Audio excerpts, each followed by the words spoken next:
नमस्कार दोस्तों, एक और वीडियो में आपका स्वागत है। इस वीडियो में हम प्रतिशत के क्वेश्चन सॉल्व करेंगे। तो चलिए वीडियो को शुरू करते हैं। पहला क्वेश्चन हमारे पास लिखा हुआ है, यदि x की आय y की आय से 40% कम है। यानी कि एक तरफ हम x को ले लेते हैं, एक तरफ y को ले लेते हैं। तो क्वेश्चन में लिखा हुआ है कि x की आय y की आय से 40% कम है। यानी कि अगर ये 100 हो जाएगा तो इससे 40 कम, यानी कि ये 60 हो जाएगा। आगे क्वेश्चन में लिखा हुआ है कि y की आय x की आय से कितने प्रतिशत अधिक है। यानी कि हमें बताना है y वाली x की कंपैरिजन में कितनी ज्यादा है। तो इनमें देखो गैप कितने का है, 40 का है। हमें निकालना किस पे है, x पे, कि y जो है वो x पे कितना ज्यादा है। तो देखो उसको निकालने के लिए फार्मूला क्या होता है कि जो भी हमारे पास एक्स्ट्रा डिजिट होती है उसको हम लिख लेते हैं डिवाइड करके जिस पे हमें निकालना होता है। 60 पे हमें निकालना है क्योंकि हमें x में बताना है कितना ज्यादा है, और इंटू हम कर देंगे 100%।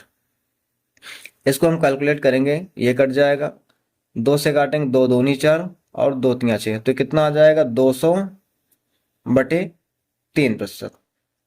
ये इस क्वेश्चन का आंसर हो जाएगा। इसको अगर हम आगे और सॉल्व करना चाहें तो हो जाएगा 66.67%। ये इसका आंसर हो जाएगा। नेक्स्ट क्वेश्चन देखते हैं। लिखा हुआ है, यदि x y से 20% अधिक है। यानी कि x है और y है। x जो है वो y से 20% अधिक है, यानी कि अगर ये 100 है तो ये 20 उससे ज्यादा 120 हो जाएगा। आगे क्वेश्चन कह रहा है कि y x से कितना प्रतिशत कम है। y जो है वो x से कितना प्रतिशत कम है। तो पहले हम डिजिट में देख लेते हैं। तो देखो 20 डिजिट कम है, यानी कि ये 100 है, 120 है, तो 20 कम है। अब x की तुलना में कितना कम है, तो x की तुलना में निकालने के लिए देखो 20 कम है, उसको हम ऊपर लिख लेंगे। किसकी तुलना में है, x की, तो x की वैल्यू कितनी, 120, इंटू हमें कर देना है 100%। इसको सॉल्व करेंगे तो 20 छक्का 120 आ जाएगा। इसकी वैल्यू आ जाएगी 100/6। अब इसको हम और डिवाइड कर सकते हैं। अगर इसको हम 2 से काटते हैं तो आ जाएगा 50/3।